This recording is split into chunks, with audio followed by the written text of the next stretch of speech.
President Donald Trump's administration has decided to send over an aircraft carrier to visit Vietnam, one of the challenges to China's claims over the South China Sea, in a sign of strengthening defense ties between the two countries.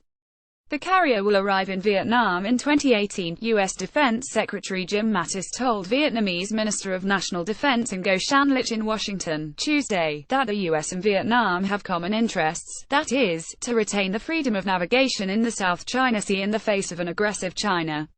The secretary welcomed Vietnam's engagement and growing leadership in the Asia-Pacific region, a statement from the Pentagon said. Trump promised Vietnamese Prime Minister Nguyen Phuc, in an unofficial capacity on May 31, that he will be sending an American aircraft carrier over to Vietnam in the near future when Phuc became the first ASEAN leader to visit the White House after Trump's inauguration. President Donald Trump meets with Prime Minister of Vietnam Nguyen Phuc in the Oval Office of the White House in Washington, D.C., on May 31, 2017. Photo Getty Images Olivier Dulier Paul Reed was Anthony Scaramucci sacked over his relationship with Kimberly Guilfoyle. Roger Baker, Vice President of Strategic Analysis at geopolitical intelligence firm Stratfor, said the meeting between Trump and Phuc was a carefully calculated move by the Trump administration with regards to building a defense against continuous efforts by China to militarize islands in the South China Sea. Vietnam sits in a very interesting position in Southeast Asia, Baker said. Within the past week or so, Washington has delivered small vessels to the Vietnamese Coast Guard, there have been naval exchange visits and the U.S. has also waived some restrictions on arms exports to Vietnam. After Phuc visited the White House, diplomatic relations between Vietnam and China deteriorated further. In June, Beijing became furious over Vietnam drilling for oil and gas in an offshore block that China claims to control. Vietnam is a natural ally for the U.S. in confronting China's expansionist plans. Tensions between Vietnam and China are not new.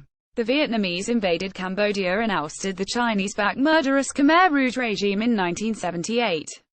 Next year, China and Vietnam fought a month-long border war in which both sides claimed victories. Vietnam has always been the country in ASEAN that has the strongest suspicions of Beijing, because it shares both a maritime and land border with China. Zhang Mingliang, a specialist on Southeast Asian affairs at Jinan University in Guangzhou, told the South China Morning Post Vietnam has also strengthened its navy, fortified several islands, and been vocal on the international stage against Chinese claims in the South China Sea. When the Permanent Court of Arbitration in The Hague ruled in favor of the Philippines in its case against China in the South China Sea on July 12, Vietnam, the biggest supporter of Philippines on the issue, kept its cool instead of celebrating the indirect but nevertheless strategic win against its rival.